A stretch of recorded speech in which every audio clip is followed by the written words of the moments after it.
discussed it before, who was the police or Colonel Tidor Ayba, retired, who is Police Colonel Tidor Ba, as a Christian document examiner, as a father, as a friend, as a municipal administrator of the local government unit in Balimuan under the mayoralty leadership of Mayor Aaron Paulis Nabia, and of course our Congressman of the 1st District, Christian Nabia, his brother, and most of all, my idol, the one who has endorsed me, the one who went me, recommended me to his son to become the municipal administrator, Governor Peter Senior Pedro Onabia.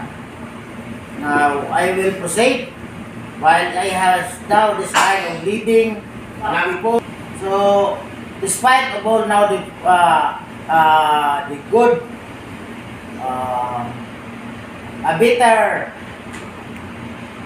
position, whether it is financially or spiritually, I could see that there was already a wide gap or difference when I was a small boy before. I was born in, as I said, I was born in Barangay Mantangali, Palingon Misami Oriental. Then I studied Palingon Central School, walking day to day, 3 times a day, morning, noon, and afternoon, with a distance of around 2 kilometers to finish my study. Then I proceeded to high school, was studying under Verification Memorial High School, about 3 kilometers the same. I had to walk in the morning and the afternoon, because though we are studying, we are assigned by my father, my parents, to take care of our pet animals. I was assigned to feed all our chickens and income, while my brother was assigned, my elder brother, late Ferdinand, was assigned to take care of the 5 horses, which is used by my father while he is teaching in Kaukasuangan Primary School, at 3 kilometers distance, a mountainous trail. That is how, one of the reasons why we have to go home, so that it's not only by eating our lunch at home, but at the same time, we could take care of the assigned pet animals which we have during our days, despite of our young age. I used to take care of those pet animals. So I was assigned in a small poultry with some which becomes raised chicken to go around. I was still a 6 years old boy when I start to feed and take care of the chicken. And of course our cows. We have cows also before. We have originally 1, and it becomes 3. Then more livestock comes down as I go on with the years to go. Then after I have graduated high school, with that experience, that when I was a small boy, there is not really what we call scarcity of food, nutritious food, which I could say, because we are 14 in the family, and supply of food is not really sufficient because of the number of children which my father and mother has at that time. That's why in my college days, I engaged in boxing. At first, as an amateur boxing, then later on a professional boxer to support my family. While in boxing and while I'm also studying in college, while I'm still a 3rd year Bachelor of Science in Criminology, I took up the National Police Commission NAPOLCOM eligibility examination. Then I passed with that examination. Later on, become a ticket to become a police officer of the Cagayan de Oro Police Station. Out of something like 300 that includes Caraga, because Caraga is still part of Region 10 before, there is only 2 positions which is being contested, a replacement. And by God's blessing, I got the number 1 slot. I topped the examination. Then I start my services per order from the regional office of that was PCI before. I began my service at November 1, 1982. Then I was assigned to different office, different station. Actually, it was me who was assigned first in that Agura police station, where it is still considered a very rough place for you to render your duty, with the presence of the Batang Mindanao, which I have to engage and face them, even to a heated argument, just to stop them of their just to stop them or their just to stop them of their criminal activities. Then later on, I was assigned to different division, traffic, then to Ugol Police Station. Then later on, I was assigned the anti-thief robbery section, that includes the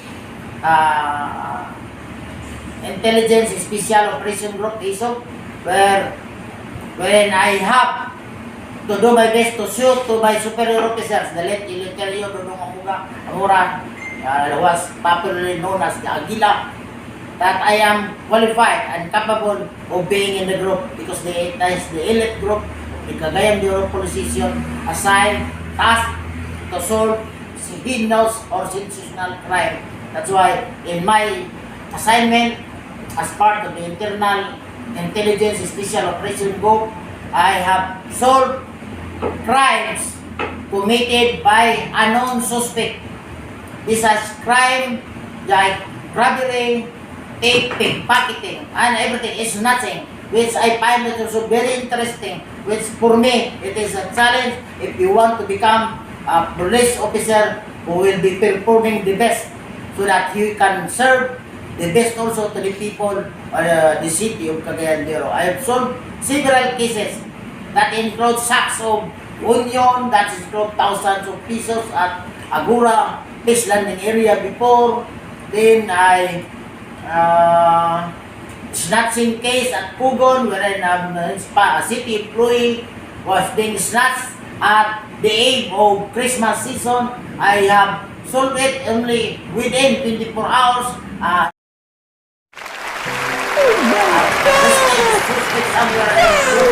And bringing manually up to the operation Kausay Kalinaw in the Divisoria, wherein I was followed by the relatives or friends to stop me from bringing the suspects to Operation Kausay Kalinaw.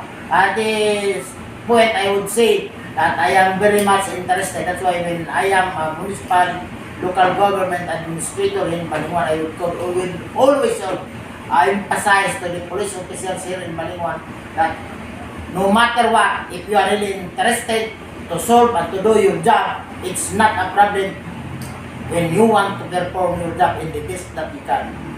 Then I made it a point that if I have arrested, apprehended unknown suspects, the reason why you cannot even arrest non-suspect, identified to be the suspect. So that's the story of my being a police officer until I was promoted when I passed the criminologist licensure board examination, which I took up at the Professional Regulation Commission main office in Manila without formal review.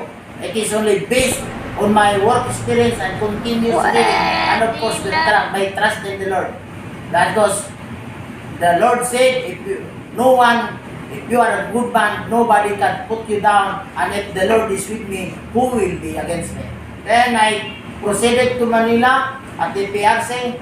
Of course, the whole support of my wife, Mami Lisa, and of course, my children before whom I have been as my inspiration that I should pass the board exam, for it is a ticket or the best way for me to be promoted. Then after that licensure board examination, after 3 days, there was even a point and the second day that I was almost disappointed because the truth of the matter, I am not very much, this is not a insult, but at that time, I was not very much satisfied with the instructor which I have in all the forensic subject except for chemistry. I really encountered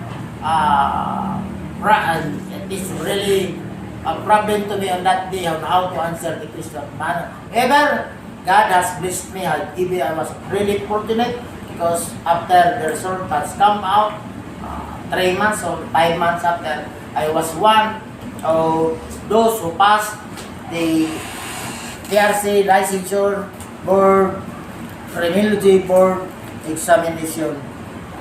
Then, after all the screening made to those who will apply for lateral entry, the rank of police inspector, from hundreds of applicants, it was reduced until we reached up to 30, 50, 20, until we reach up to 10. Up to 10, then 8. Then after the final deliberation, with all humility and simplicity, yours truly was the has attend the highest point and become a police lieutenant before after this. It is the hiring of PNP officer qualified to become officers, although he is a police non-convention officer. I have the rank here of PO1, PO3 before, but because I have applied for lateral entry and I qualify myself. As a matter of fact, I get the number of 1 slots of being a question document examiner. I was promoted to police inspector or police lieutenant. This is my diploma. Because of that lateral entry, from PO3, I jumped several ranks. SPO1, SPO2, SPO3, SPO4. I did not dig. I was assigned first in Camp Crame, then I undergo my officer's orientation course. Then later on, returned back to Cagayan de Oro after a year in Camp Crame, National Headquarters. Then I was assigned at the PNP Crime Lab, Patag, Cagayan de Oro City.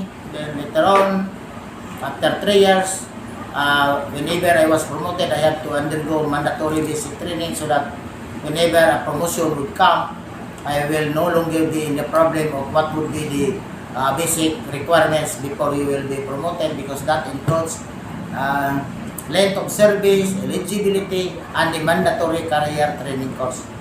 Then I proceed to Cebu to undergo officer's basic course. Then I returned back to, after 4 months, I returned back to Cagayan de Oro. Later on, I was promoted to police captain. When I was promoted to police captain, then I undergo officer's advanced course at Candubang, Laguna. After my schooling, I returned back to the PNP Crime Lab, Patag, wherein I was also promoted to police major. Then at that time, I was already undergoing officer's executive course or directorial staff course, DAC, because for me to have the rank of police major was already very satisfying. For me, he was only an ordinary police officer before with the rank of patrolman or P1. No, I believe that being a police major is already a very satisfying promotion. But then I was inspired by my original chief. Later on become General Lisa Sabong. He encouraged me to undergo officers executive course. Of course, the support of my wife, who is already then in New York, working, so that I will not be, or I know how much would it cost when I would undergo officer's senior executive course. More or less, we spent, I was supported by my wife of not less than 300,000 just to finish my study. Then, during my schooling training at the officer senior executive course, we were required to undergo executive course at the Federal Bureau of Investigation. Again, out of 42 students, there were only 36. I do not know for what reason they failed to proceed to Los Angeles, California, but most probably, maybe they are no longer restricted because they were there already, and they have already gone, went to Los Angeles, or they have also undergone schooling before. But I believe it is also for financial problem, because that schooling has already cost us much. And if we will proceed to Federal Bureau of Investigation, Los Angeles, USA, it would be our burden to pay for our transportation fare. That then I would say I'm happy and I'm very proud enough that my wife has supported me so that I could proceed to Los Angeles, USA.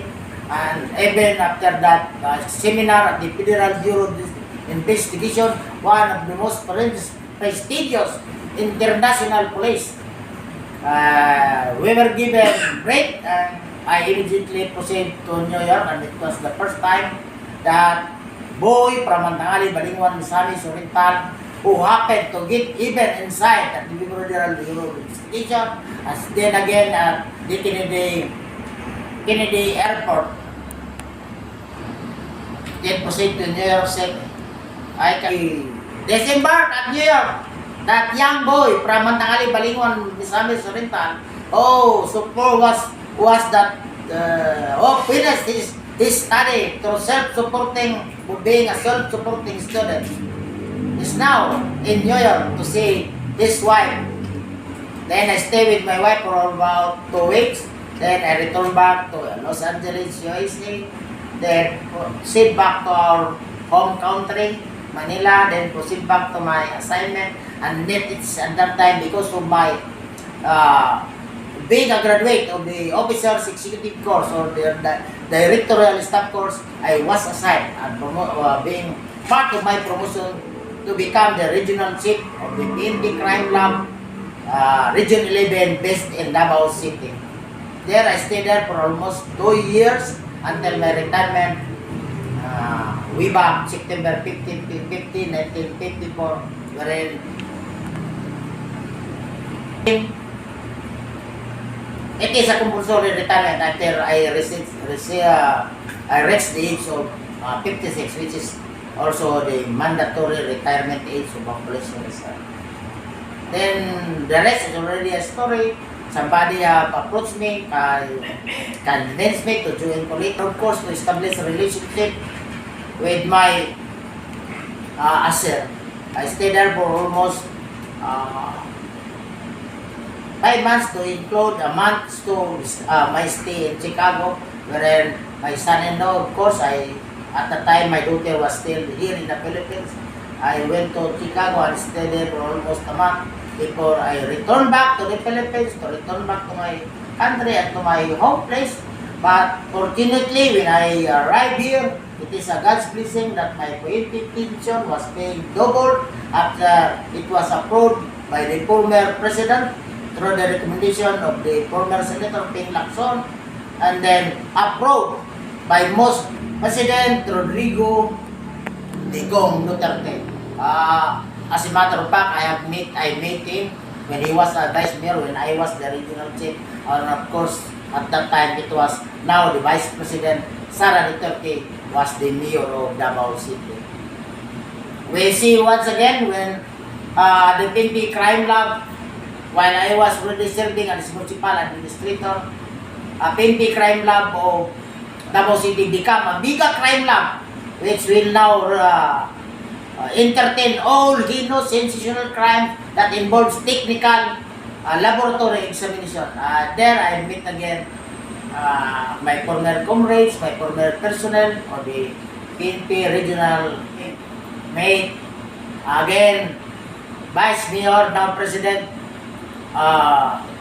former President Rodrigo Digong Duterte was the guest of the speaker. Of course, the former Mayor, Inday Sara Duterte, who later on also become the Vice President of the Philippines. Everything is already a history, and until now, while I am serving as the municipal administrator, local government overall, exhausting all the best that I can do, with all support and loyalty to support the leadership of Mayor Aaron Paul Onabia, I am still in this office with enjoying the trust and confidence also being extended to me by the Mayor. With that, next is question document, which I have told you in my first video, what is handwriting examination, signature identification, counterfeiting, and later on what kinds of forgeries being made, whether it is But it could be discussed next time. As a matter of fact, I have even presented myself to testify once in 2019, a case which I was have examined when I was still in the active service, and it was only in 2019 wherein my attention was called when Attorney Pelagaw of Quezon City has requested me to appear again as a witness on that. I believe it is a Martirari and Martirasi case. And then, just recently, a case again po to Bukutan and Kuwa, wherein I was presented again as a question document examiner testifying to determine whether or not the question signature and the standard signature were written by one and the same person. This is a certification from no less than my PNP chief, former General Ami Versosa,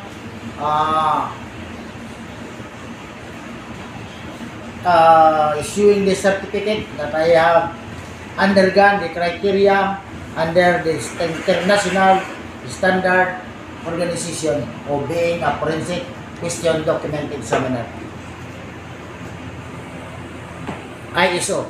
Thank you for all the support, for all the viewers, and to all those who are interested.